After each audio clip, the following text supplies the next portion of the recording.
Setiap orang pasti pernah melakukan kesalahan dalam berumah tangga. Tapi kesalahan yang dilakukan secara terus-menerus atau berulang-ulang, bisa membahayakan keutuhan sebuah hubungan. Bahkan bukan tidak mungkin hubungan tersebut berakhir dengan perceraian. Pastikan, setelah menikah, kamu mengetahui perilaku seperti apa yang seharusnya dihindari dalam pernikahan. Berikut ini adalah penjelasannya. Terkadang, pasangan yang sudah menikah merasa sudah cukup mengenal antara satu dengan yang lain. Sehingga, mereka berpikir pasangannya harus tahu apa yang dia rasakan atau inginkan tanpa mengatakannya dengan jelas. Namun, saat pasangan gagal melakukannya, dia akan merasa sangat kecewa. Masalahnya, pasanganmu bukan pembaca pikiran, begitu juga dirimu. Berusahalah untuk mengkomunikasikan perasaan dan keinginanmu dengan jelas, hal itu akan menghemat waktu dan energimu.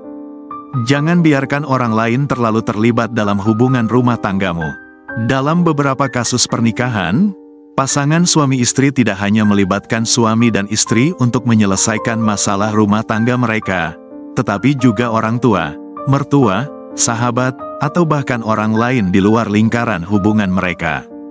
Pasti menyenangkan memiliki support system yang solid dan kuat untuk membantumu dan pasangan saat menghadapi masalah tertentu.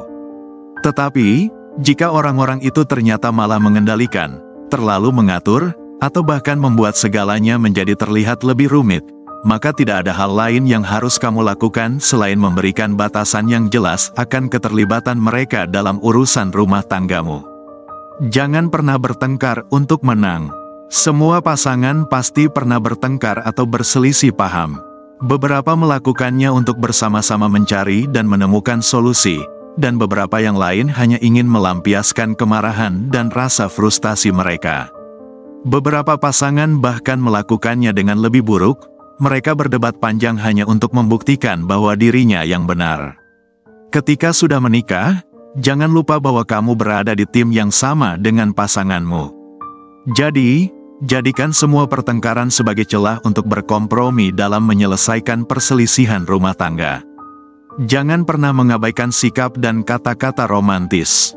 Kesalahan ini biasanya dilakukan secara tidak sadar, terutama oleh pasangan suami istri yang sudah menikah cukup lama atau semakin hari semakin sibuk dengan pekerjaan dan juga anak. Ketika ada terlalu banyak kesibukan dalam aktivitas rumah tangga, kamu pasti akan merasakan bahwa keintiman bukan lagi prioritas. Akibatnya, hubungan dengan pasangan nampak menjadi jauh, terputus, dan terpisah satu sama lain. Tidak peduli seberapa sibuk atau stres dengan kehidupan sehari-hari, atau berapa lama kalian telah menikah, berusahalah untuk tetap mempertahankan keintiman dan komunikasi yang hangat dengan pasangan. Selain beberapa masalah di atas, juga ada masalah penting lainnya yang sering diabaikan dalam pernikahan. Misalnya, melibatkan anak dalam masalah rumah tangga, tidak membicarakan masalah seks secara terus terang, tidak terbuka dalam masalah keuangan, mengabaikan masalah sepele, dan membuat keputusan tanpa melibatkan pasangan. Itulah beberapa masalah yang sering muncul dalam pernikahan yang sebaiknya dihindari. Jika dirasa bermanfaat silahkan like, share, dan subscribe. Sekian, dan terima kasih.